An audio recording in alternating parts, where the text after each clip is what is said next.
উৎসবমুখর পরিবেশে শেষ দিনের মতো চলছে সুপ্রিম কোর্ট আইনজীবী সমিতি নির্বাচনের ভোট গ্রহণ।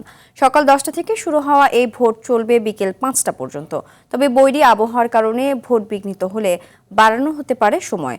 ভোটদান শেষে রাতেই ফলাফল প্রকাশের প্রত্যাশা করছেন প্রার্থীরা। 2 দিনব্যাপী এই নির্বাচনে 14টি পদের বিপরীতে লড়ছেন 40 জন প্রার্থী। বিএনপি সহ 3টি প্যানেলে অনুষ্ঠিত এই নির্বাচনে অংশগ্রহণের সুযোগ পায়নি ক্ষমতাচ্যুত আওয়ামী লীগ সমর্থিত আইনজীবীরা। এদিকে এবারে নির্বাচনে ভোটার উপস্থিতিও রয়েছে তুলনামূলক কম। 11,097 ভোটারের মধ্যে প্রথম দিনে ভোট পড়েছে মাত্র 1,771টি। যদিও আজ ভোটার উপস্থিতি বাড়ার আশা করছে নির্বাচন কমিশন। অনেক বেশি, কারণ তারা সম্মানের সাথে ভোট দিতে পারতেছে। গণতান্ত্রিক পরিবেশে সুষ্ঠুভাবে নির্বাচন অনুষ্ঠিত হচ্ছে। দর্শক, এই মুহূর্তে সুপ্রিম কোর্ট আইনজীবী সমিতির নির্বাচনের সবশেষ খবর জানাতে যুক্ত হচ্ছেন সহকর্মী সর্দার রাজীব। আর রাজীব, নির্বাচনের পরিবেশ কেমন দেখছেন? আজ কয়টা পর্যন্ত ভোট গ্রহণ হবে জানাবেন?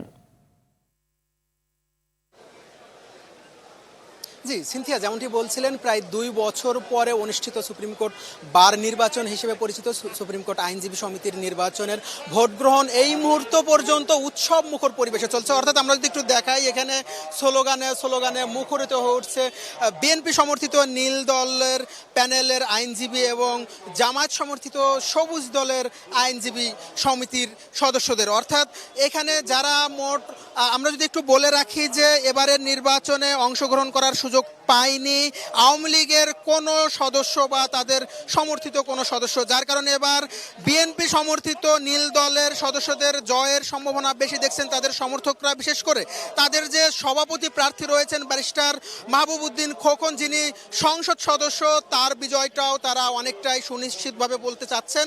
যদিও জামাত সমর্থিত প্যানেলের সদস্যরা বলছেন ভোট সুষ্ঠু শান্তিপূর্ণ হলে তারা তাদের সদস্যদের বা তাদের প্রার্থীদের বিজয়ী করেই নিয়ে যাবেন। আমরা যদি একটু বলি যে একটু আগেই এখানে ভোট দিতে এসেছেন বিএনপির সিনিয়র যুগ্ম মহাসচিব অ্যাডভোকেট রুহুল কবির রিজভী, যদিও তিনি এখনও গণমাধ্যমের সঙ্গে কথা বলেননি, আমরা অপেক্ষায় রয়েছি তার বক্তব্যের জন্য। এছাড়াও আমরা যদি একটু বলে রাখি যে যদি আবহাওয়া অনুকূলে থাকে তাহলে আজকে ভোট গ্রহণের পরিমাণ বাড়ানো হবে না, এবং যদি আবহাওয়া প্রতিকূলে থাকে তাহলে হয়তোবা ভোট গ্রহণের পরিমাণ বাড়ানো হতে পারে, যেহেতু এবার অন্যান্য বছরের তুলনায় ভোটার উপস্থিতি কম। অর্থাৎ অতীতের সব থেকে বেশি ভোটার এবারের নির্বাচনে থাকলেও, অর্থাৎ 11,097 জন ভোটার এর আগে কখনোই হয়নি, এবারই সব থেকে বেশি। কিন্তু তারপরে এবার ভোটার উপস্থিতি কম, অর্থাৎ গতদিন মাত্র ভোট পড়েছে 1,771টি, এবং আজ যদি সেই অনুপাতেও ভোট পড়ে বা তার থেকেও একটু বেশি পড়ে, সে অনুযায়ীও বলা যায় যে 1/3 মতো গড় ভোট পড়তে পারে।